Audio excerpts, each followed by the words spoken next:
Hey guys, how are you today? Today is March 30th. Oh, we're almost done with March. And it's 2015. Got a long ways to go on that one. So last time I read to you from Wish of Pentacles, I read chapter 4 and I played some music that I had written for the chapter underneath. So I thought I'd do the same again. This will be a later chapter. There were, let me think, 1, 2, 3. I think there were just 3 chapters that I wrote music for. So I'm going to do this. I'm just going to do 3 of these videos like this. So this one is from chapter 7 from Wish of Pentacles. A little shiny. That text is a little, I should have made it, I don't know if I could have made it bold, I'm not sure. My friend Dee Dee O'Callahan drew the basilisk cover for me. Yay, Dee Dee! And I gave her credit in the book. And she has a copy of the book. And she's like, looky, you guys! My first book cover! So anyway, let us proceed to chapter 7, which is one of my personal favorites because I like it gets a little bit scary. This is the first chapter that really starts to show a little bit of fear, spookiness, mysteries. 65. And the first few chapters were spent just setting everything up. You know, this is so and so, and this is what they do, and blah blah blah blah blah blah blah blah blah. It's like, get it going. Let's have some, move it, baby, move it.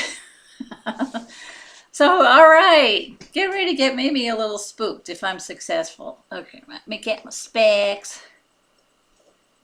me. All right. I guess I gotta move up a little bit. How's that? Sorry for my glasses glare. All right, this looks fairly good. Okay. 7, Shock in Downtime from Wish of Pentacles by Ren Hazard and Dennis Crabtree. As though meeting the green-eyed ocean lady from my dreams weren't enough to shake me clear down to my sneakers, I was hit with a second shock while I was still reeling from encountering Wish. The night before we were to close out the Chicago playdate, Rick collapsed on stage. He'd been looking pale and clammy most of the afternoon and gulping down aspirin by the handful, but he kept getting worse. This is Rain narrating it. Rain is male, and he is the narrator. Okay. Brief recap.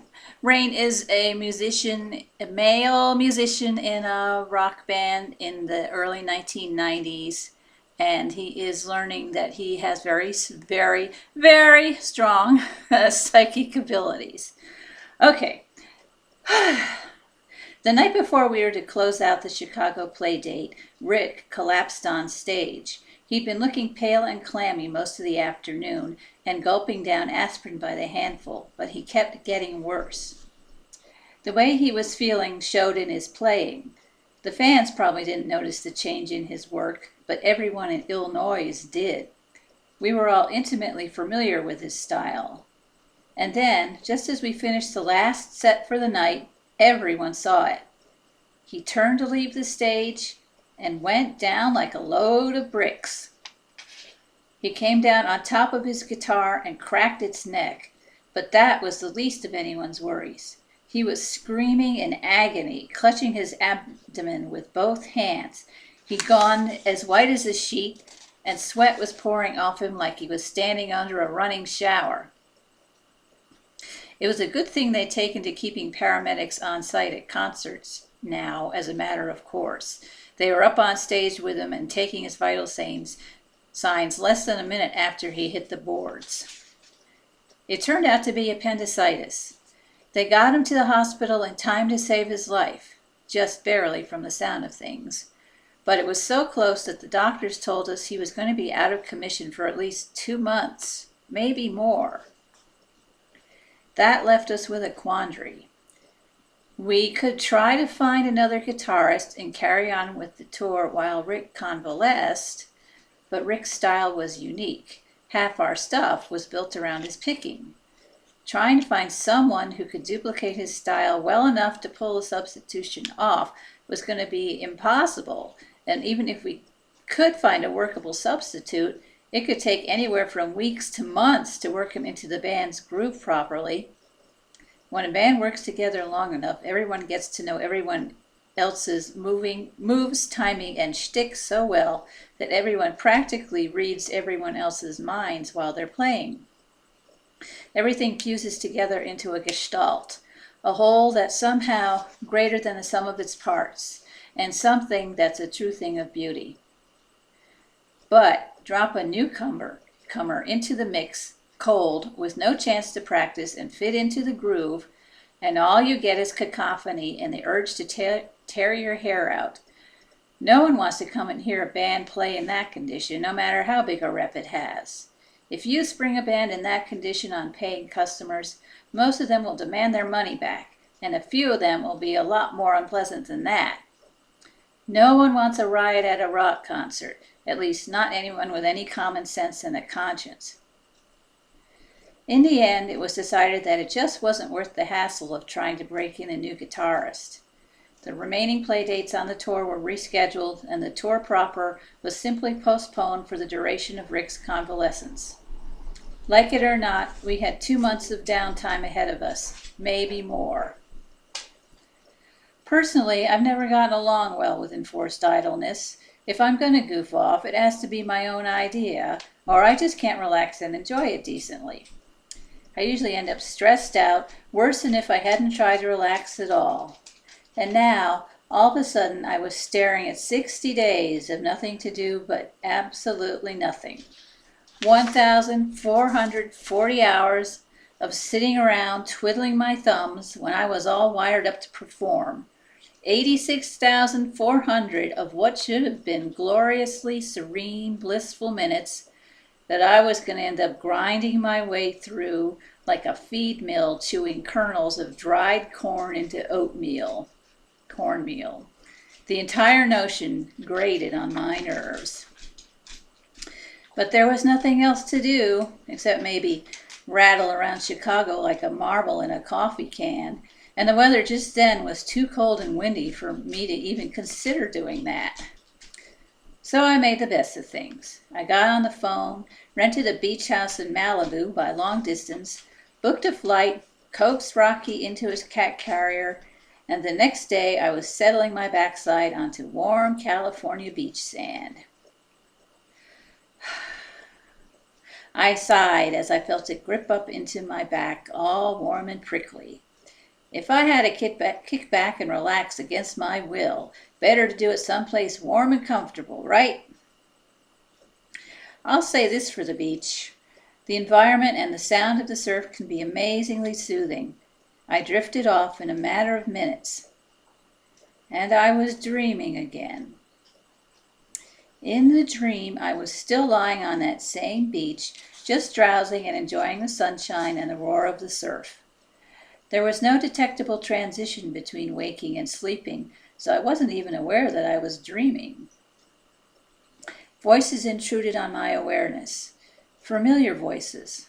I roused, still feeling groggy, and turned over toward the sound of those voices, and found Wish and Tommy coming up the beach toward me, wading along the surf line, knee-deep in the water. They suddenly stopped dead and turned out toward the ocean, staring up at the sky. Fear washed across their faces. I turned to look at whatever they were reacting to and found a huge black blot high in the sky. It was descending toward them with terrifying speed. It had an uncomfortably bat-like shape, and it had an air of horrible, skin-crawling menace to it. I didn't know how I knew it, but I knew, just as surely as if it were wearing a sign, flashing its intent out in neon letters, that it meant to kill Wish and her brother. Wish screamed and turned to run up the beach toward me. She'd barely gotten underway when the bat shadow thing swooped down over Tommy.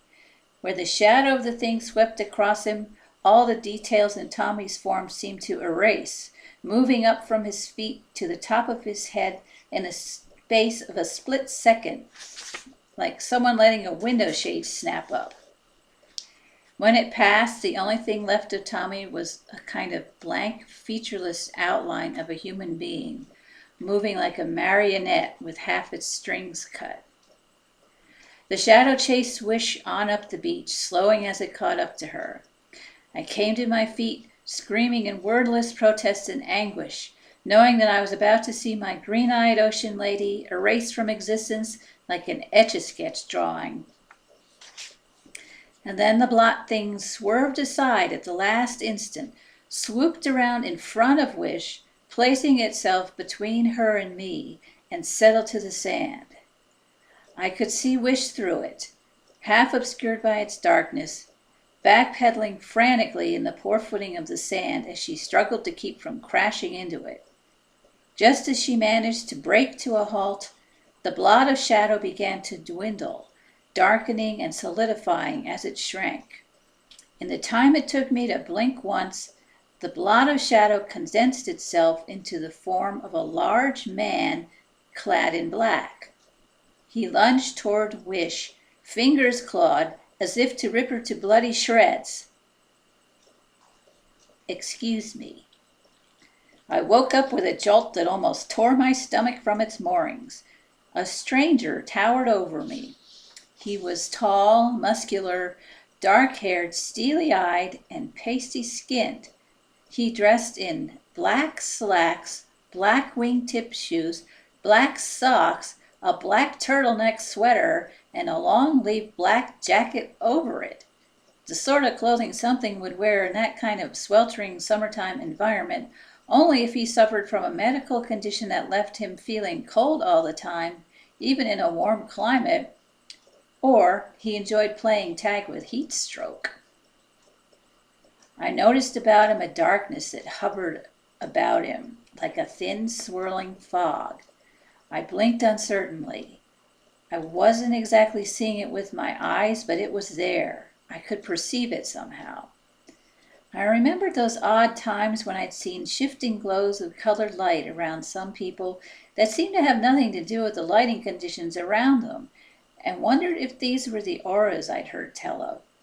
And now I found myself wondering fleetingly if this was an aura too. The problem was, everything I had seen and heard about the subject indicated that auras were characterized by colors and light, and this cloud of whatever it was dark, completely devoid of color. And it felt faintly, loathsomely cold where it brushed up against my skin. I realized with a jolt that this was almost exactly the same sort of shadowy thing I'd seen swooping down on Wish and Tommy in my dream. And that set off alarm bells in my head, loud ones. I had to work hard not to show my reactions outwardly, though. Something just told me that if showing them to this character would be a really bad mistake. In alarm, I saw that he was holding Rocky up to me by the scruff of the neck, and Rocky was squalling in pain, but strangely, he wasn't really struggling to get free. That made no sense whatsoever.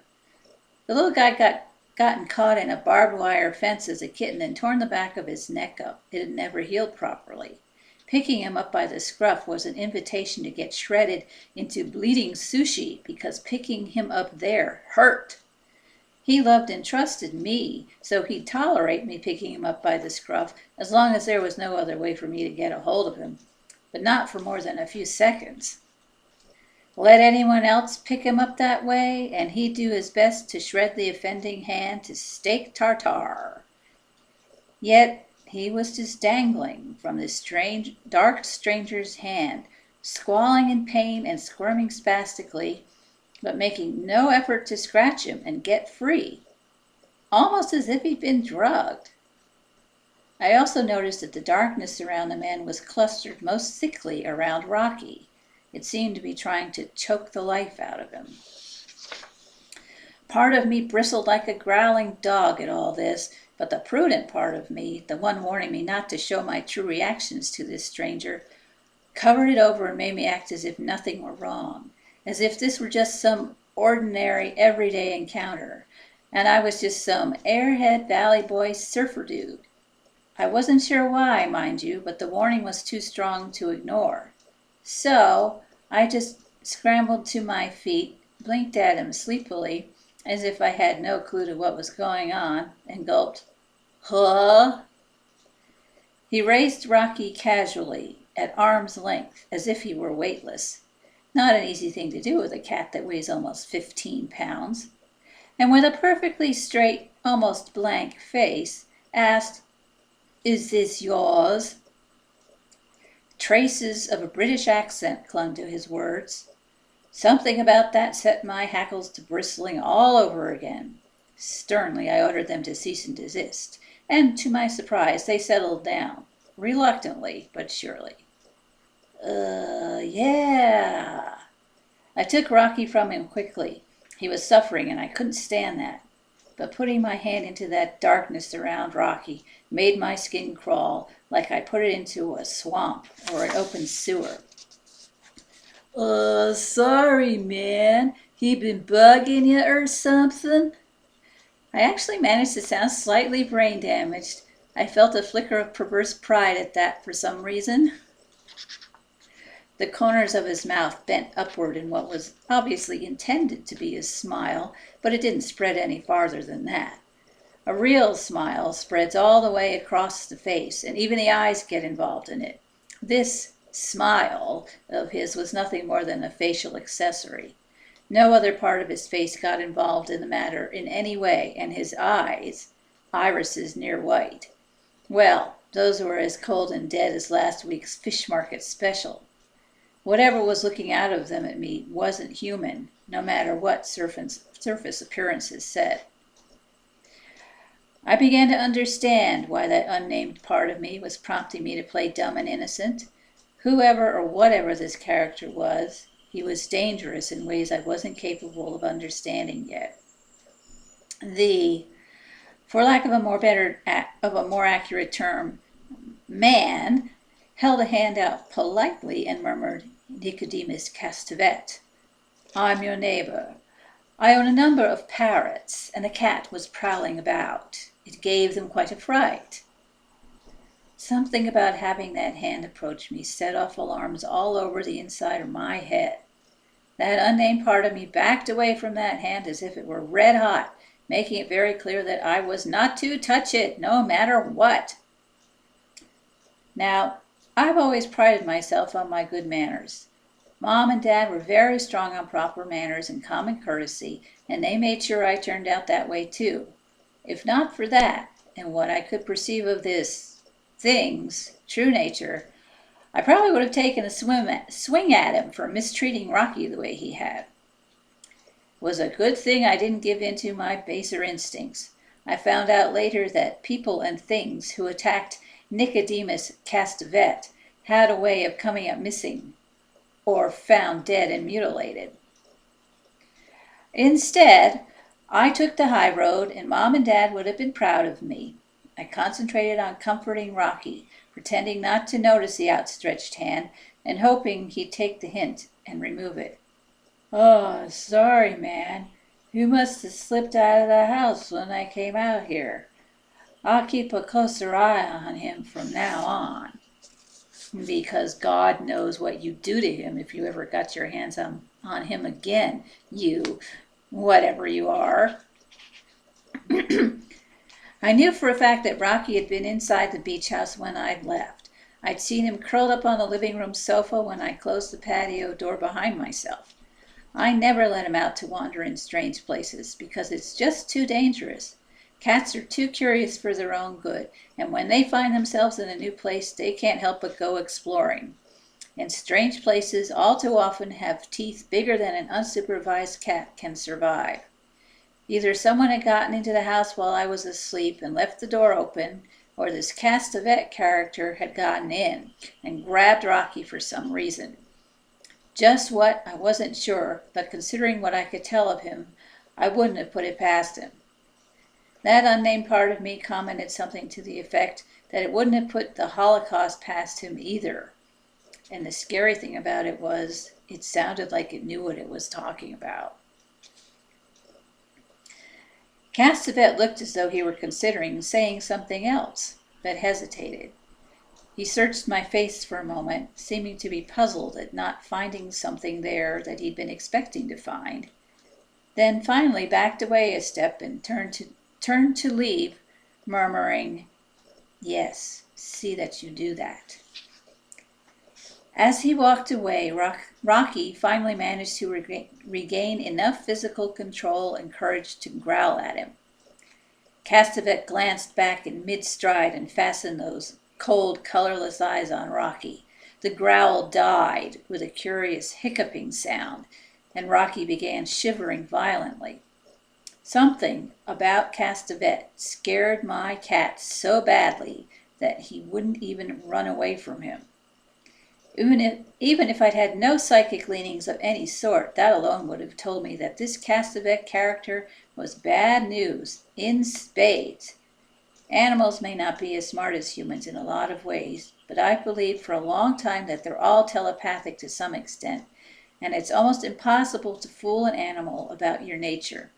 If you're a good person, they know it, and if you're mean and nasty right clear through, 99.99% of the animals you meet are going to avoid you like the plague, because they know what you are the minute they lay eyes on you. Castevet's eyes flicked away from Rocky as though he had no meaning whatsoever in the world, and he strode away up the beach. I concentrated on Rocky for a few minutes. He really needed calming and loving. His eyes were dilated wide in that way that says a cat's trying to go into shock, and he needed to be eased out of the state before I ended up with a dead pet on my hands. I scratched his ears and chin and murmured to him and just gently let him know that he was safe and loved, and he finally began to relax and look around uncertainly. When I finally managed to get him to relax enough to begin purring again, I started back to the house and froze in my tracks. I just happened to glance down to make sure there was nothing dangerous down there to step on in my bare feet, and noticed something that made the hair all over my entire body stand straight up. The only tracks in the sand were mine. The path I'd taken down from the house was clearly visible. The place where I'd been lying in the sand was obvious. The disturbance in it where I'd gotten to my feet to retrieve Rocky from Castevet was plain as day, down there around my feet. But there were no other signs of anyone else having walked through this area for at least 2 days. The place where Castevet had been standing was undisturbed. The route he'd taken when he'd walked away up the beach toward the house just to the north of mine was equally unmarked. I took a deep, shaking breath. Castevet hadn't been an illusion. Rocky's presence and emotional condition was indisputable proof of that. So, how had he walked across all that sand without leaving any footprints? I hurried back to the house, put down a warm saucer of Rocky's special kitty cat milk to help settle his poor frayed nerves, and then headed for the bathroom. I needed a shower. Bad. In particular, the hand with which I'd retrieved Rocky from inside that dark miasma that had surrounded Castevet felt like it needed to be scrubbed down with toilet bowl cleanser.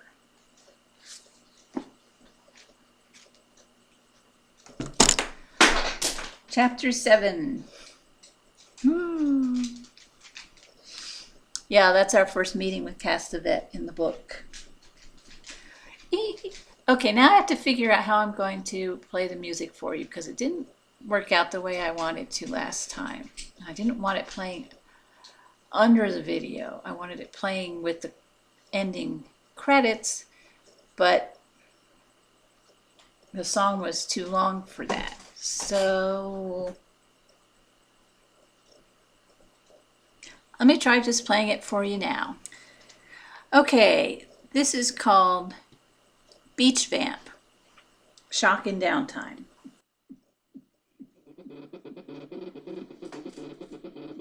I was chillin' at the beach thinking I was out of reach. I was dozing by the shore, working up a little snore. Here comes the in my face, shaking up the place. Now don't call me a fool, but he looked like a ghoul. He was dressed all in black and ready to attack. Here comes the in my face, shaking up the place. He got a hold of my cat and I should have knocked it flat, but I sensed he was scum, so I played real dumb. Here comes the in my face, shaking up the place. He said, "My name is Castavet. Would you please confine your pet? I live next door and I've got parrots galore." He comes the in my face, shaking up the place. So I said, "Okay," and then he walked away. He was the in my face, shaking up the place. Castavet's eyes flicked away from my cat as though he had no meaning whatsoever in the world, and he strode away up the beach. I started back to the house and froze in my tracks. I just happened to glance down and noticed something that made the hair all over my entire body stand straight up. The only tracks in the sand were mine.